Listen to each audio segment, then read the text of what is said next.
एक सेना जो हजारों सालों से अपने एम्पायर के साथ जमीन में सो रही है और जब ये सेना जाग जाती है तब क्या होता है, चलिए जानते हैं आज की इस कहानी से। फिल्म की शुरुआत होती है और हमें चाइना में हो रही बहुत सारी जंगों का हाल दिखाया जाता है। बताया जाता है कि बहुत समय पहले की बात है जब आर्मी के एक कमांडर ने पूरे किंगडम को एक साथ किया और उसको एक एम्पायर में बदल दिया। ये एम्पायर चाइना की हिस्ट्री का पहला एम्पायर यानी कि चाइना का शहंशाह बना था और ये कोई साधारण एम्पायर नहीं था। इसके पास ड्रैगन की शक्तियां और कई सारी स्किल्स थीं। इस एम्पायर ने चाइना में सिविल वॉर छेड़ दी। इसने कई सारी जंगों को लड़ा और उन्हें जीता भी रहा और साथ ही इसी एम्पायर ने ग्रेट वॉल ऑफ चाइना को भी बनाया था। इसने एक ऐसी स्किल भी सीखी जिसे कि चाइना में सबसे अच्छी स्किल माना जाता है, जिसमें इंसान 5 एलिमेंट पर अपना कंट्रोल हासिल कर लेता है और ऐसा करते हुए इसने पूरा किंगडम अपने कंट्रोल में ले लिया था। अब इस एम्पायर को किसी भी चीज का कोई डर नहीं था सिवाय एक बात के।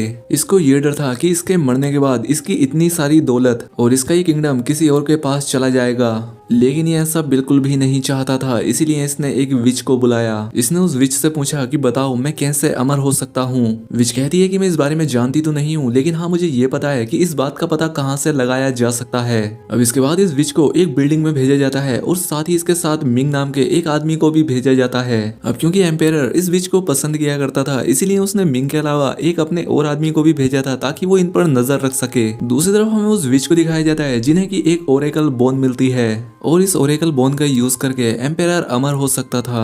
लेकिन यहाँ पर एक ट्विस्ट आता है। एम्पायर ने जिस मिंग नाम के आदमी को विच के साथ भेजा था वो विच उसे पसंद करने लगी थी। ये बात उस एम्पायर का आदमी जाकर उसे बता देता है और ये बात सुनकर उसे बहुत गुस्सा आता है, लेकिन इस वक्त वो कुछ नहीं करता क्योंकि उस ओरेकल बोन का सीक्रेट सिर्फ उस विच को ही पता था। खैर अब जब वो विच एम्पायर के पास वापस आती है तो एम्पायर उससे कहता है कि जब तुम इस ओरेकल बोन पर स्पेल पढ़ोगी और मुझे इमोर्टल कर दोगी तो मैं तुम्हारी हर ख्वाहिश को पूरा करूंगा। ये बात सुनकर विच एम्पायर से कहती है कि मैं मिंग को पसंद करती हूँ और मैं अपने आगे की जिंदगी उसी के साथ बिताना चाहती हूँ और यही मेरी विश है। ये बात सुनकर एम्पायर को बहुत गुस्सा आता है, लेकिन खुद को वो कंट्रोल करता है।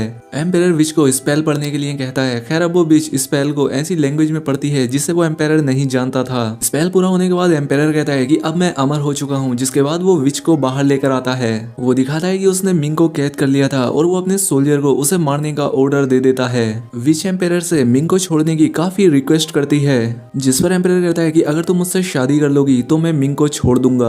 लेकिन विच ऐसा नहीं करना चाहती थी, इसीलिए उसकी आंखों के सामने मिंग को मार दिया जाता है और इसीलिए एम्पायर उसे भी मारने की कोशिश करता है। इसीलिए वो विच वहां से भागने की कोशिश करती है और पीछे हम एम्पायर को देखते हैं जिसकी आंखों से मिट्टी बहने लगी थी। अब वो एम्पायर विच के पीछे जाता है और उससे पूछता है कि तुमने ये क्या कर दिया। विच कहती है कि मैंने तुम्हें श्राप दे दिया है, अब तुम और तुम्हारी पूरी फौज मम्मी बन जाएगी। और अब देखते ही देखते एम्पायर के सारे सोल्जर मिट्टी के बन जाते हैं और आज भी एम्पायर और उसकी पूरी आर्मी जमीन में किसी जगह पर अपनी एक कहानी लेकर दफन है। इसके बाद कहानी प्रेजेंट में आती है और हम रिक ओकोनेल नाम के एक आदमी को देखते हैं जो कि अपनी वाइफ के साथ रहा करता था और वो ऐसी ही एंशिएंट चीजों को ढूंढा करता था। इसकी वाइफ उसे बता रही थी कि काफी टाइम हो गया है, हमारे बेटे ने हमें कोई कांटेक्ट नहीं किया है, वो शायद जरूर अपनी स्टडी में बिजी होगा। इनके बेटे का नाम एलेक्स था। इसके बाद हमें एलेक्स को दिखाया जाता है जिसने अपने प्रोफेसर के साथ मिलकर उसी एम्पायर के टॉम्ब को खोज लिया है। वहां हम अंदर सोल्जर की बहुत सारी ममीज को देखते हैं। एलेक्स ही देखकर काफी हैरान था। पहले तो इन्हें सिर्फ सोल्जर्स की मम्मी मिलती है, लेकिन कुछ देर ढूंढने के बाद इन्हें एम्पायर की मम्मी भी मिल जाती है। लेकिन तभी अचानक से एक लड़की इन पर अटैक कर देती है। वो एलेक्स पर अटैक करती है और यहाँ से भाग जाती है। इसके बाद हमें एलेक्स के पेरेंट्स को दिखाया जाता है जिन्हें की ब्रिटिश गवर्नमेंट ने एक काम दिया था। इनका काम आई ऑफ संघाइला को वापस चाइना पहुंचाना था। इन्हें बताया जाता है कि ये चाइना के लोगों की अमानत है और काफी कीमती है। अब उस आई ऑफ संघाइला को चाइना में पहुंचाने के लिए एलेक्स के पेरेंट्स चाइना में पहुंच जाते हैं। यहाँ अगर एलेक्स की मॉम अपने भाई से मिलती है और साथ ही अपने बेटे से भी। एलेक्स अपने पेरेंट्स से दूर रहा करता था क्योंकि उसका कहना यह था कि उसके पेरेंट्स उसे वक्त नहीं देते। यहाँ पर भी एलेक्स अपने पेरेंट्स से ठीक से बात नहीं करता क्योंकि वो उनसे नाराज था। एलेक्स की मदर अपने हस्बैंड से कहती है कि हमने बहुत सारी कीमती चीजों को ढूंढा है, लेकिन हमने अपनी बहुत ही खास चीज अपने बेटे को खो दिया, हमें उसके दिल में अपने लिए प्यार जगाना होगा। इसके बाद एलेक्स अपने पेरेंट्स को वही टॉम दिखाता है जो कि उसने डिस्कवर किया था। ये देखकर एलेक्स के पेरेंट्स बहुत खुश होते हैं और तभी वहां पर एलेक्स के प्रोफेसर भी आते हैं, जिनके साथ मिलकर एलेक्स ये सारा काम कर रहा था। एलेक्स के पेरेंट्स प्रोफेसर को भी कांग्रेट्स करते हैं। यहाँ पर एलेक्स के प्रोफेसर उसके पेरेंट्स से कहते हैं कि तुम्हारे पास एक ऐसी चीज है जो हमारे काम आ सकती है, यानी कि वो यहाँ पर आई ऑफ संघाइला की बात कर रहा था, जो कि यहाँ चाइना में देने के लिए आए थे। ये बात सुनकर एलेक्स के पेरेंट्स हंसते हैं और उसे आई ऑफ संघाइला पकड़ा देते हैं, क्योंकि इन्हें उस प्रोफेसर पर पूरा भरोसा था। लेकिन कुछ देर बाद इन्हें पता लगता है कि उस प्रोफेसर ने तो एलेक्स और इन्हें धोखा दिया है, क्योंकि ये प्रोफेसर मिलिट्री के लिए काम कर रहा था और वो ये सब एक जर्नल के कहने पर कर रहा था। ये प्रोफेसर उस आई ऑफ संघाइला को उस जर्नल को दे देता है। एलेक्स की मोम जर्नल से कहती है कि आप ये नहीं ले सकते, ये चाइना के लोगों की अमानत है। जिस पर वो जर्नल एलेक्स की मोम से कहता है कि चलो जल्दी से इसे खोलो, लेकिन एलेक्स की मोम ऐसा करने से मना कर देती है, क्योंकि इस जर्नल का ऐसा मानना था कि वो एम्पेरर ही है जो चाइना को तबाही से बचा सकता है और वो आई ऑफ संघाइला का यूज करेगा उस एम्पेरर को जगाने के लिए और उस पर लगे श्राप को तोड़ने के लिए। ये एम्पेरर उस आई ऑफ संघाइला को अपने साथ ले जाता है, जिसमें कि संघाइला का जादुई पानी है। वो इस पानी का यूज करके एम्पेरर को जगा देता है। जैसे ही वो एम्पेरर जागता है तो वो इस जर्नल से तो काफी खुश होता है, लेकिन वो एलेक्स के प्रोफेसर को वहीं पर मार देता है। वहीं हम एलेक्स को देखते हैं जो कि इस एम्पेरर को रोकना चाहता था, क्योंकि एलेक्स जानता था कि ये एम्पेरर चाइना को तबाही से बचाएगा नहीं बल्कि उसे और तबाह कर देगा।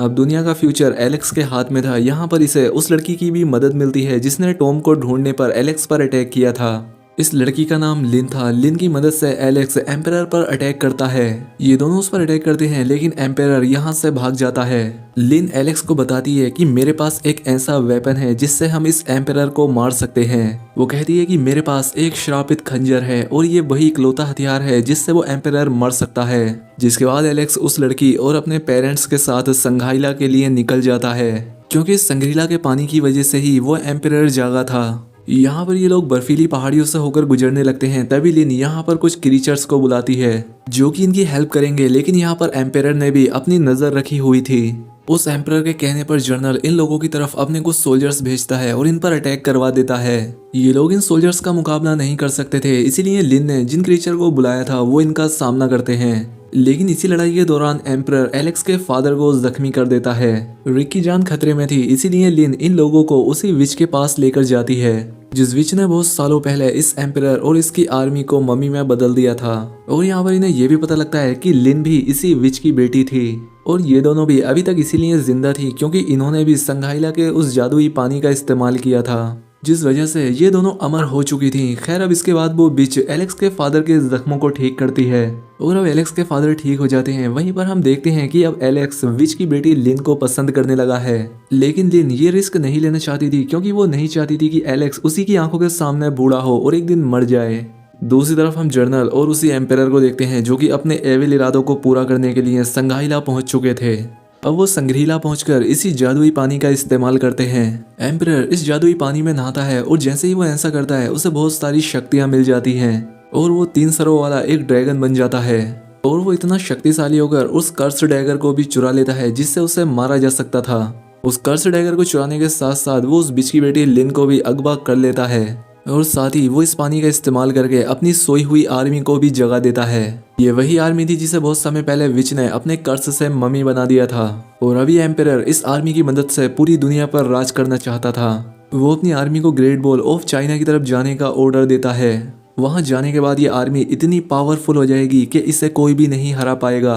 दूसरी तरफ ये सब लोग भी उस एम्परर के इरादों को जान चुके थे, इसलिए वो इसका पीछा करते हैं। ये बिच किसी भी तरह से एम्परर से इस दुनिया को बचाना चाहती थी। अब वो बिच अपनी और अपनी बेटी की इमोर्टैलिटी को सैक्रिफाइस कर देती है और वो बिच जिस मिंग नाम के आदमी से प्यार करती थी वो उसकी आर्मी को भी जगा देती है। अब उस एम्परर की आर्मी और मिंग की आर्मी आपस में एक दूसरे से फाइट करते हैं और वहीं पर हम एलेक्स को देखते हैं जो कि लिन को बचाने के लिए यहाँ पहुंच गया था और दूसरी तरफ वो विच उस एम्परर के साथ फाइट करने लगती है और इसी फाइट में वो उस एम्परर से उस कर्स डैगर को भी चुरा लेती है।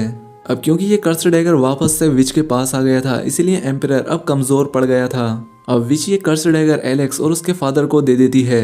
अब एम्परर की जान खतरे में थी क्योंकि अब वो डैगर एलेक्स और उसके फादर के पास था। अब एम्परर और रिक के बीच एक खतरनाक फाइट होती है और जैसे ही रिक एम्परर को मारने वाला होता है एम्परर उसका हाथ पकड़ लेता है। अभी एलेक्स पीछे से कूदकर चाकू के टूटे हुए दूसरे हिस्से को उस एम्परर के दिल के आर पार कर देता है, जिससे वो यहाँ पर मरने लगता है। दूसरी तरफ लिन और एलेक्स की मोम ने जनरल और उसके आदमियों को मार दिया होता है।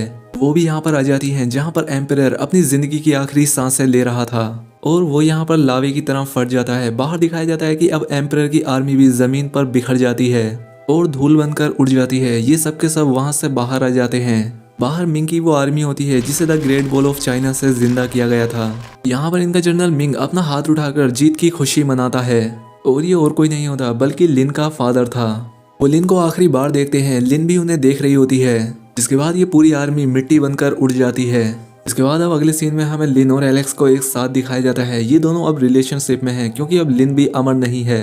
वहीं अब इवलिन के भाई जोनाथन को दिखाया जाता है। वो उस आई ऑफ संग्रीला को लेकर एक ऐसी जगह जा रहा होता है जहां पर कोई भी मम्मी ना हो। वो पेरू चला जाता है लेकिन कुछ समय के बाद पता चलता है कि वहां पर भी मम्मीज पाई गई हैं और यहीं पर ये फिल्म खत्म हो जाती है। तो दोस्तों अगर वीडियो अच्छी लगी हो तो वीडियो को लाइक और चैनल को सब्सक्राइब जरूर करें। मिलते हैं हमारी अगली वीडियो में।